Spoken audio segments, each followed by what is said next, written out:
কালী পুজোর দিন আমাদের বাড়িতে ছিল দীপান্বিতা, লক্ষ্মী পুজো আর সেই সমস্ত কিছু তো শেয়ার করলামই আগের মিনি ব্লগে। তারপর সন্ধ্যাবেলা একটু রেডি হয়ে নিয়েছিলাম আর বাড়ির সামনে দীপাবলি উপলক্ষে কয়েকটা মোমবাতিও জ্বালিয়ে নিয়েছিলাম। আর টিনটিন তো এমনিই প্রচন্ড ভয় পায় বাজির আওয়াজে, তাই আজকে আরো বেশি ভয় পাচ্ছিল। তাই আমি যেখানেই যাচ্ছিলাম ওকে নিজের সাথে করে নিয়ে যাচ্ছিলাম। ছাদে লাইটিং এর সাথে কয়েকটা সুন্দর সুন্দর ছবি তুলবো বলে এসেছিলাম, তাই ওকেও একসাথেই নিয়ে এসেছি, কারণ ও একা আমাকে ছাড়া থাকছিলই না। তারপর রাত্রেবেলা আমাদের দোকানের কালী ঠাকুরটা নিয়ে চলে গেছিলাম আমাদের পাড়ার মন্দিরে পুজো করাতে। আর এই ফুলগুলো আনা হয়েছিল ডেকোরেশনের জন্য, তাই মন্দিরে এসেও কয়েকটা লাগিয়ে দিয়েছিলাম। আমাদের বাড়িতে যিনি বিকালবেলা পুজো করে এসেছিলেন তিনি এখন এখানে কালী পুজো করছিলেন। বাড়ির সামনেই পুজো হচ্ছিল বলে আমরাও বেশ অনেক রাত অব্দি ওখানে ছিলাম। তারপরে চলে গেছিলাম আমাদের পাড়ার আর একটা ঠাকুর দেখতে, মানে আমাদের পাড়াতেই আর এক জায়গায় এই পুজোটা হচ্ছিল। দেন সমস্ত কিছু মিটে যাওয়ার পরে রাত্রির 12টার সময় মা আর আমি বেরিয়েছিলাম বাড়ির আশেপাশের আরো দু একটা ঠাকুর দেখতে। তারপর চলে গেছিলাম বাড়ি আর গিয়ে ড্রেস চেঞ্জ করে চলে গেছিলাম ছাদে বাজি ফাটাতে।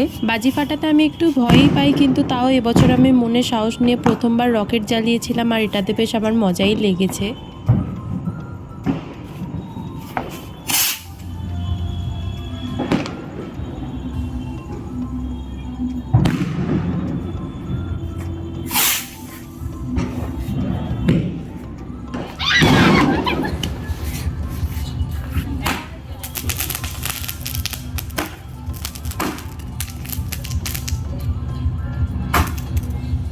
সবাই মিলে অনেকক্ষণই অনেক রকম বাজি ফাটানোর পরে আমরা লাস্টে একটা ফানুস চালিয়েছিলাম। এই বছরের কালী পুজোর এটা ছিল আমাদের প্রথম ফানুস ওড়ানো। আর আজকে একটু উল্টোপাল্টা হাওয়া চলছিল বলে আমাদের ফানুসও উল্টো দিকে ঘুরে যাচ্ছিল।